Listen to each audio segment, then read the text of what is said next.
Good morning, Royal We family. One of the downfalls of coming out of toxic relationships is that you can let yourself go. Personally, I have never been a real fashion-conscious individual, but even I know when I started to let myself go. And so do you.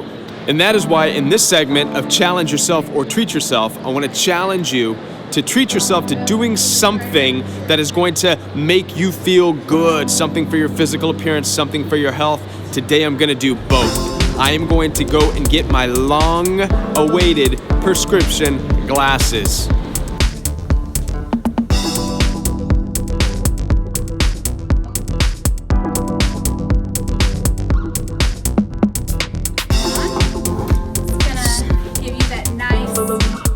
I think the round frames accentuate my egg-shaped head quite nicely.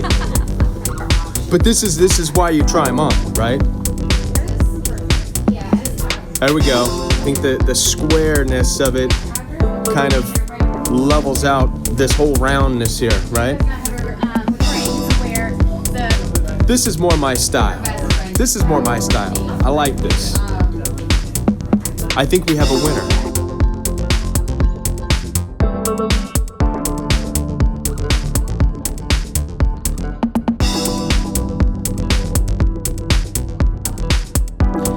You're watching The Royal We. If this is your first time joining The Royal We, be sure to subscribe to the channel, hit the like and hit the bell notification so that you can be notified of future videos that are going to be released. Now in this video, we're going to talk about the one thing that you should fear when it comes to narcissistically abusive individuals, and it's not what you think. Now recently, I went back and refaced and came back together with narcissistically bully people who have cussed me out, called me names, this and that. And I remember when I made the announcement to the Royal We Facebook support group that I was going, I had all kinds of responses from be careful, don't let them park behind you, and be ready to leave, and don't let them park in front of you, and all this stuff. And I was thinking to myself, none of that stuff scares me. Seriously, none of that stuff scares me. Let me tell you something. If I get the thought that someone's boxing me in with their car, you know what I would do? I would smash the heck out of those cars, man. I would straight roll up over the top of the car. I do not care how big of a truck narcissistically abusive people drive. I will get up out of there, will not hesitate. And I say this to let you know it's not the meanness and the cruelness and the bullying that you should be worried about when it comes to narcissists. Most of them are wimpy. They just are, right? They're just very good with their words. Listen, for those of you who have been through abusive situations physically, I want you to understand something. The physical abuse typically comes a long time after a different form of abuse. And this form of abuse is the demeaning, devaluing, soul-crushing, confidence-destroying drip that deteriorates you over time. And by the time narcissists typically get abusive physically, you've already been worn down emotionally, mentally, and you feel defenseless against this bully. That's typically what happens. But when it comes down to you getting your strength back and you moving forward in your life, you're going to realize that narcissistically abusive people are not scary. Bullies are not scary, right? You can hold your own, you can stand your ground. But there is one thing that if you're not trained and you're not healed and you're not in the right mindset, there's one thing that can get you. One thing that can get you, one thing that you should be afraid of, and this is the charming, charismatic flattery of narcissism.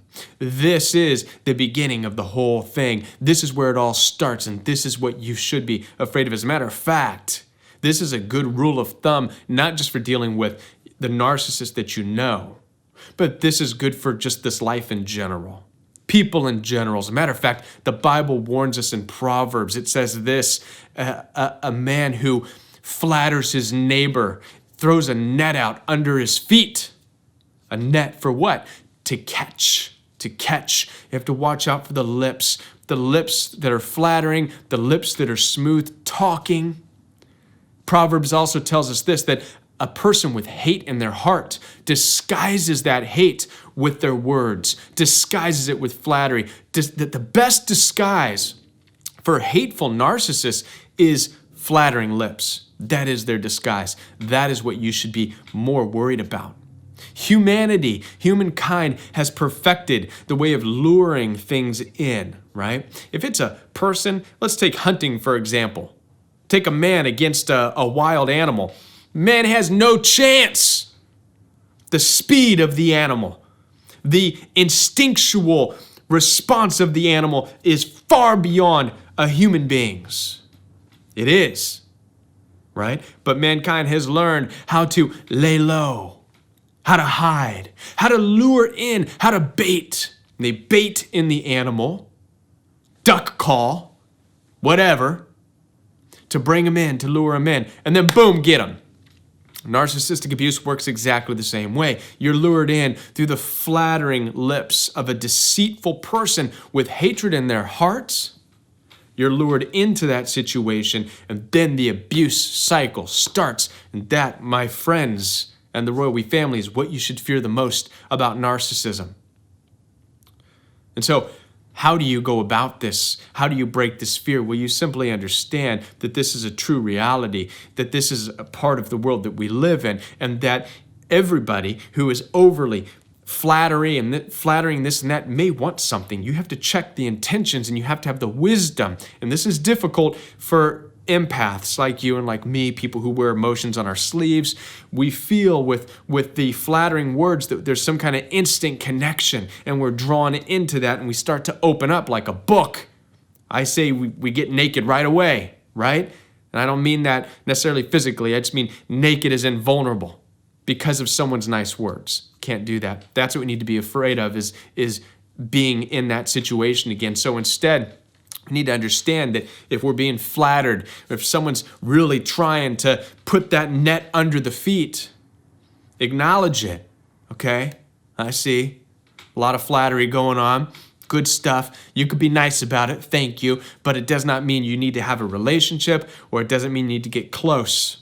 Use wisdom. Get to know what's going on. Get to know what people's intentions are.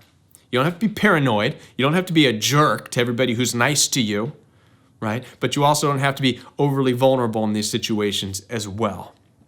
But that is the number one thing that you should fear, and fear it only to where it helps you to learn and grow, to become a person who does not allow yourself to just get overly vulnerable with people who are flattering you.